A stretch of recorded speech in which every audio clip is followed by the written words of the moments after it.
Mga sports, mukhang mainit na laban na naman ang paparating. Dahil sa Asian Games, hindi lang basta laro ang ihahain ng Thailand. Gusto nilang gumante sa ating national team na Gilas Pilipinas. At mas lalong uminit ang usapan dahil may mga bagong mukha sa Gilas na posibleng sumabak. Kung trip mo po ang ganitong content, paiwan ng follow at pa-subscribe na din. Tara po, simulan na natin. Mga sports, kung hilig ninyong bumili ng mga Gilas jersey, Gilas accessories at mga gamit na pang basketball habang nanonood po kayo sa aking mga videos, kindly check this basket on this lower part ng ating video at magpa-pop up yung ating mga items sa gilid. Mga legit po yung mga items dyan and see to it po na makabili po kayo ahead of time kasi meron po yung mga discounts and mga promos depende po sa seller. And also, kunting suporta din as a content creator po. Salamat!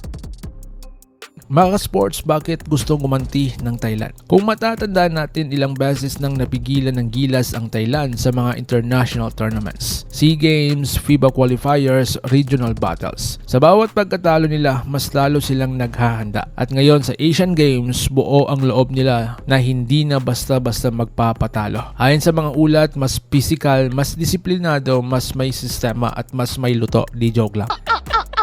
Ang Thailand ngayon kumpara noon. Delikado ba ang Thailand sa Gilas? Hindi natin pwedeng malitin ang Gilas mga ka-sports ha. May mga shooters din sila na kayang pumatay sa tres at may mga guards na mabilis at matapang umatake. Pero ang tanong, sapat ba ito laban sa bagong anyo ng ating national team? Mga ka-sports, mga bagong Gilas players ang ating kilalanin. Soon may mga bagong guards, mas bilis, mas matalino. Ang bagong Gilas ngayon ay hindi lang basta athletic. Mas composed, mas mahusay magbasa ng depensa, kayang mag-control ng tempo. Ito ang uri ng guards na kayang basagin ang zone defense ng Thailand. Mga sports, mga wings, lakas sa opensa at depensa. May mga bagong wings na kayang pumutok sa labas. Kayang sumabay sa fast break, kayang lumepensa sa mas matatangkad na kalaban. Ito ang madalas sa problema ng Thailand, ang wing defender ng Gilas. Sa big men, hindi na basta mabagal. Isa sa pinakamalaking improvement ng Gilas na kung saan may mas mobile bigs sa po tayo, mas marunong mag-pick and roll, mas may timing sa blocks at rebounds. Kung dati nakasabay ang Thailand sa bilis, ngayon may pangsagot na ang Gilas sa loob. So ngayon mga sports, strategy ni coach dito na po magkakaalaman.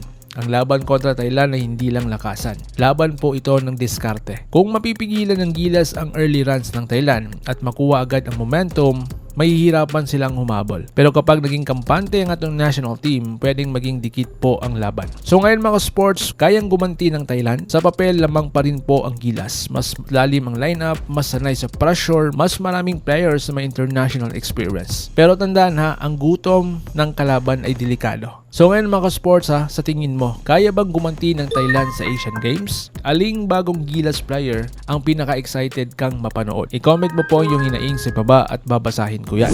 Huwag kalimutang mag-like, mag-subscribe at i-share ang video na ito para sa lahat ng solid Gilas fans. Laban Pilipinas puso, so paano? Ingat po kayo.